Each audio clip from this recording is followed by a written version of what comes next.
once a family in England called the Clark family. They were like any other middle-class families of England in the 20th century.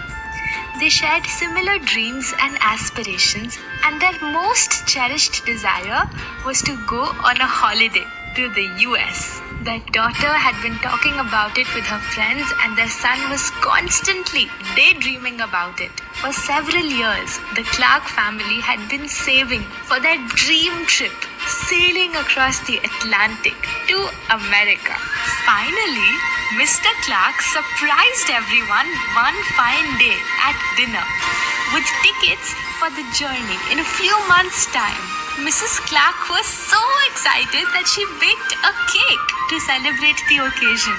And the two kids were jumping with joy. They were jumping on the sofas with uncontrollable delight.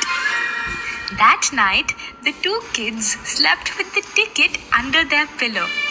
During the night, the sister dreamt of seeing herself on the top of a deck looking at dolphins in the ocean in US. And the son, he dreamt of seeing himself taking a photo with the Statue of Liberty. The next day, as their son was coming from school, the son was thrilled because he was going to hold the ticket to United States in his hands again. He wanted to get home fast, so he decided to take a shortcut to reach home. He was jumping over a fence, and suddenly a stray dog chased him. The dog bit his leg, leaving the small boy crying in pain. Thankfully, someone was passing by who rescued the little boy and took him to the hospital. Quickly, his parents were informed and they were told to come see him. Mrs. Clark was the first one to reach the doctor's clinic along with her daughter. Mr. Clark also reached there shortly. Now the doctor treated the boy's wound and he gave him an injection to protect him against the infection. The boy was feeling better and he was taken home. A few weeks later, Mr. Clark came home from work a little later than normal. He looked visibly depressed. There was some tension on his face. Mrs. Clark asked him, "What happened, my dear? Was everything all right at work today?"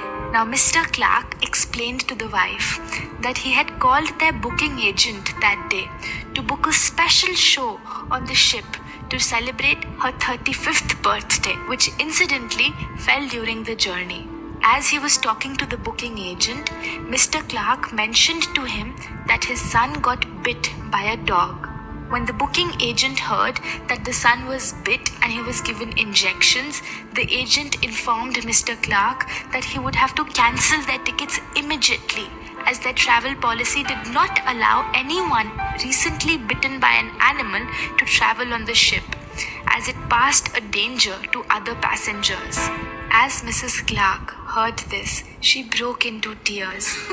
Somehow, she composed herself and she went to tell the kids about what had happened.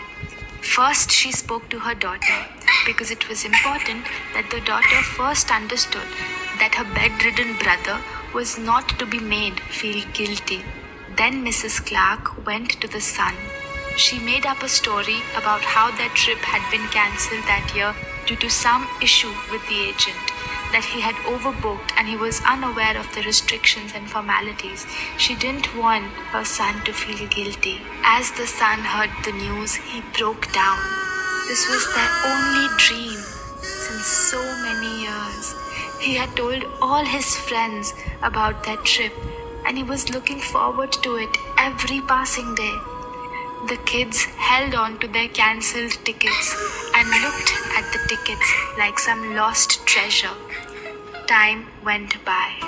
On the day of their original scheduled departure, the kids insisted on seeing the ship. "Mommy, Papa, please take us to the ship. At least we want to see it go." So the parents accompanied their kids to the harbor to lift their spirits. The kids appeared visibly sad, and the parents tried their level best to wear a smile on their face.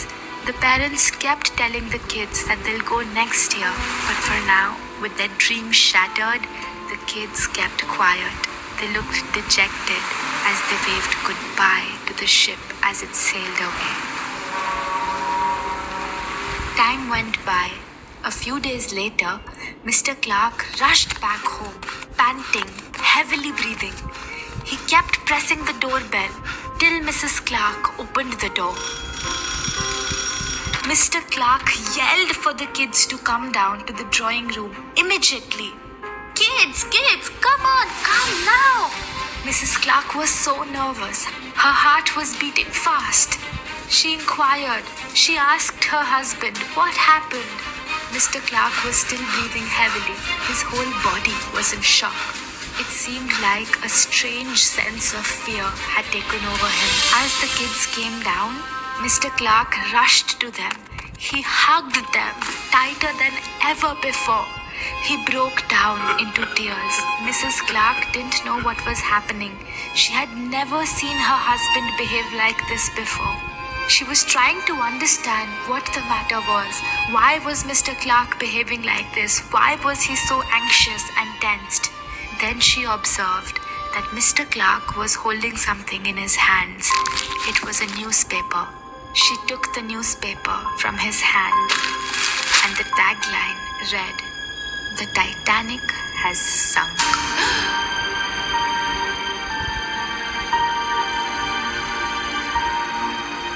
Mrs. Clark's eyes turned moist as she saw her husband cry and kiss their kids.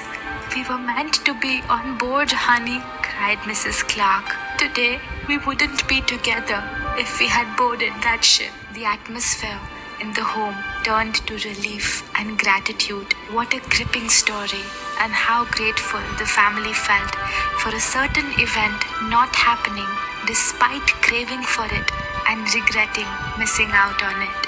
God had a plan for them. In that moment, they realized whatever happens, happens for a good reason. And God always has a plan for us.